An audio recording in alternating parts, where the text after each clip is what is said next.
नमस्कार। आइए आज बात करते हैं भारत में ग्रेजुएट्स के लिए सबसे बड़े करियर मौकों में से एक एसएससी सीजीएल 2026 की। अगर किसी का भी सपना एक शानदार सरकारी नौकरी पाने का है तो ये चर्चा उनके लिए बहुत बहुत कीमती होने वाली है। तो ये मौका आखिर कितना बड़ा है? देखिए, इस साल 15,000 से भी ज्यादा पद भरे जाने की उम्मीद है। जी हाँ, 15,000 से ज्यादा। लेकिन जहां इतना बड़ा मौका है वहां मुकाबला भी उतना ही जबरदस्त है। हर साल 25 लाख से भी ज्यादा लोग इस एक परीक्षा के लिए बैठते हैं। सोचिए, यही बात इसे देश की सबसे मुश्किल परीक्षाओं में से एक बना देती है। तो चलिए, सबसे पहले एकदम बेसिक से शुरू करते हैं। ये एसएससी सीजीएल आखिर है क्या और इसे इतनी खास परीक्षा क्यों माना जाता है? तो देखिए, एसएससी सीजीएल का पूरा नाम है staff selection commission combined graduate level exam. जैसा नाम से ही साफ है, ये केंद्र सरकार में ग्रुप बी और ग्रुप सी की सबसे अच्छी नौकरियों का सबसे बड़ा दरवाजा है। और ये सिर्फ कोई आम नौकरियां नहीं है, ये देश के कुछ सबसे पावरफुल और प्रतिष्ठित विभागों में करियर बनाने का मौका है। जरा सोचकर देखिए, सीबीआई में काम करना या इनकम टैक्स डिपार्टमेंट में या फिर विदेश मंत्रालय में, ये सब इसी एक एग्जाम से मुमकिन है। तो अब सबसे बड़ा सवाल ये है कि लाखों लोग इस एक परीक्षा के लिए दिन रात इतनी मेहनत करते क्यों हैं? चलिए देखते हैं कि इनाम क्या है। अगर टॉप पदों की बात करें तो शुरुआती इन हैंड सैलरी ही महीने के 60,000 से 85,000 रुपए तक होती है, और ये शहर के हिसाब से और भी बढ़ सकती है। मतलब ये सिर्फ एक नौकरी नहीं बल्कि एक शानदार करियर की मजबूत नींव है। ये एक लाइन असल में सब कुछ कह देती है। ये सिर्फ एक परीक्षा नहीं है, ये देश भर के लाखों ग्रेजुएट्स का एक सपना है। लेकिन बात सिर्फ सैलरी की नहीं होती है ना, काम किस तरह का है ये भी उतना ही जरूरी है। देखिए, किसी को सीबीआई जैसा हाई प्रेशर फील्ड वर्क पसंद आ सकता है, तो किसी और को एएसओ की तरह एक स्टेबल डेस्क जॉब चाहिए। अच्छी बात यह है कि यहाँ हर किसी के लिए कुछ ना कुछ है।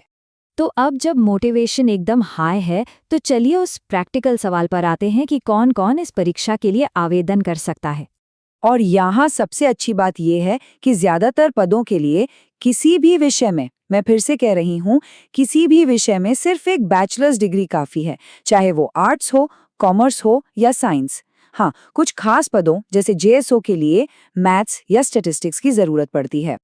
तो मोटी मोटी बात यह है, अगर किसी के पास स्नातक की डिग्री है और उम्र 18 से 32 साल के बीच है तो वो इस परीक्षा के लिए योग्य हैं। और हाँ, जो लोग अपने फाइनल ईयर में हैं वो भी अप्लाई कर सकते हैं।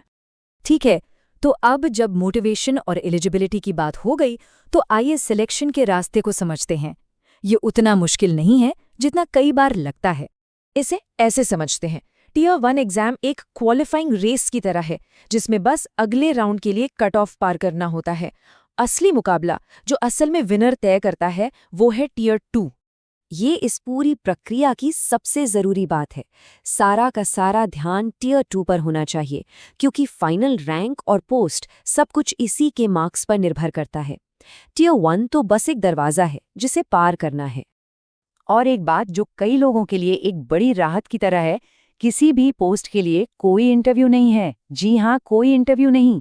सिलेक्शन पूरी तरह से लिखित परीक्षा में मिले नंबरों पर आधारित है। तो सब कुछ जानने के बाद अब सवाल ये है कि अगर कोई तैयारी करने का मन बना रहा है तो अगला कदम क्या होना चाहिए? देखिए, एक्सपर्ट्स के अनुसार एक सीरियस कैंडिडेट को पहली बार में इस परीक्षा को पास करने के लिए औसतन 8 से 12 महीने की लगातार और फोकस तैयारी की जरूरत होती है।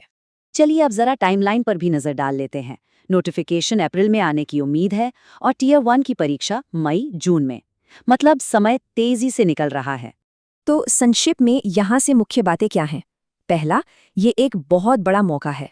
दूसरा, इसमें शानदार कैरियर और सैलरी मिलती है। तीसरा, प्रोसेस एकदम सीधा है। चौथा, ज्यादातर ग्रेजुएट्स इसके लिए योग्य हैं। और पांचवा, सफलता के लिए लगातार मेहनत की जरूरत है।